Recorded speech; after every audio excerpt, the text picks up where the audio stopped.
What's up, guys? Coaster Phil's here. A while back, Six Flags America in Upper Marlboro, Maryland was announced to be closing for good on November 2nd, 2025.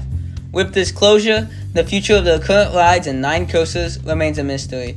Today, I will be going over what I think will happen to Six Flags America's 9 coasters, and with that said, let's get started. Batwing is a Vekoma Flying Dutchman that opened in 2001.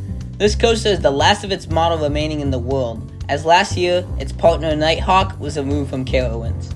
This coaster is very well known for breaking down a lot, and I unfortunately feel like the chances of it staying around is close to 0. I think this coaster will not get relocated and unfortunately get scrapped, making the Vekoma Flying Dutchman go extinct. Firebird is a historic coaster as it opened as the first ever B&M, known as Iron Wolf, a stand-up coaster at Six Flags Great America. This coaster was then moved and reopened as Apocalypse in 2012 before getting the transformation into a floorless coaster and the name Firebird. I think this coaster has some little hope to continuing to live on, as B&Ms are typically very reliable. If this would continue to move on, I say it should go to Valley Fair, as that park doesn't have many inversions and would appreciate a coaster like this. I think Firebird will barely survive, but I would not be surprised at all if it doesn't get relocated and joins the very small list of defunct B&Ms. Now moving on to the park's kiddie coaster, Great Chase. Let's make this one kinda quick, as the future of a kiddie coaster probably isn't what you all came here to see, but I believe that Great Chase will survive. I think there's a perfect spot for this coaster to go, and that's Six Flags Over Georgia, as they just lost the one and only kiddie coaster, Kid Flash Cosmic Coaster, which means this has a pretty good spot lined up in their lineup. Joker's Jinx is a premier ride spaghetti bowl coaster that dates back to 1999. This coaster is a very near clone of Poltergeist at Six Flags Fiesta, Texas, and the 2 Flight of Fears at Kings Island and Kings Dominion. This coaster looks like one of the better rides in the park, but unfortunately, I think this is an easy choice to get scrapped. Just scrapping this coaster can help the other 3 spaghetti bowl coasters in the chain live on by providing extra parts for these coasters to be maintained. Overall, I think Joker's Jinx looks like a great ride, but I don't think it's going to live on much longer. Professor Screamore's Skywinder, formerly known as Mind Eraser, is a Vekoma SLC that opened in 1995. This coaster's type has a reputation for being horrible, and in an effort to help this ride, the coaster was given brand new trains, a new theme, and a new color scheme in an effort to make the ride more enjoyable. Unfortunately, that recent change looks like it was all for nothing, as I am confident this coaster will be removed.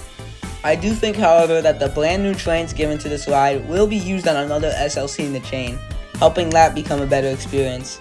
So overall, Mind Eraser or Professor Screamore's Skywinder will look to improve some other rides in the chain. Raian Cajun is a spinning wild mouse made by Lever Sean that also has origins that go back to Six Flags Great America. This coaster was relocated to Six Flags America, where it has been ever since 2014. I'm confident in saying Raian Cajun is the coaster most likely to live on after the park closes. However, where it goes is more uncertain. For me, I say Six Flags St. Louis, as that park, like over Georgia, doesn't have any coasters for kids, and although this is definitely more of a family coaster, I still think this would fit well in the lineup. Now moving on to Roar, one of the earliest GCI wooden coasters. Roar does not have the best reputation, and so did its clone at Discovery Kingdom that is now defunct.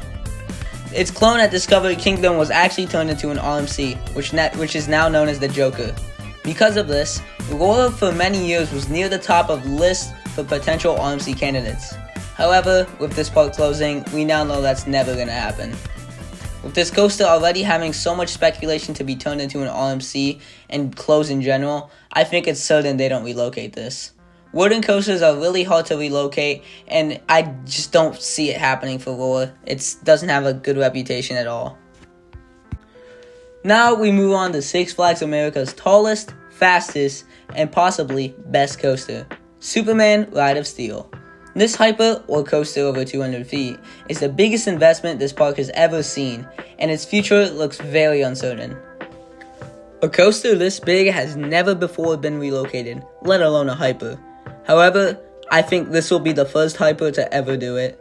I say Superman goes to Michigan's Adventure, and in my opinion, this is a near perfect fit. Superman will end Michigan's Adventure's drought for a new adult coaster that has gone on since 2008 when they got a relocated SLC. This also can become the park's new standout, and overall, in my opinion, seems like a really good fit that Six Flags should capitalize on. Finally, we have reached not only the park's oldest coaster, but one of the world's oldest operating coasters, WildOne. This coaster was built at Paragon Park in 1917, and later it was relocated to Six Flags America in the 1985 season. This coaster is 108 years old, and to see it go will be very unfortunate. I think the best possible scenario is it somehow gets relocated to a park like Carowinds that is in need of a good wooden coaster. Unfortunately, however, wooden coasters nowadays are very rarely relocated, and I think WildOne's long 108-year run will come to an end this year. Thank you guys all so much for watching, and let me know in the comments what you think about all these coasters' futures. I am considering doing the same video of California's Great America, so if you would like to see me do that, comment that down below. Adios.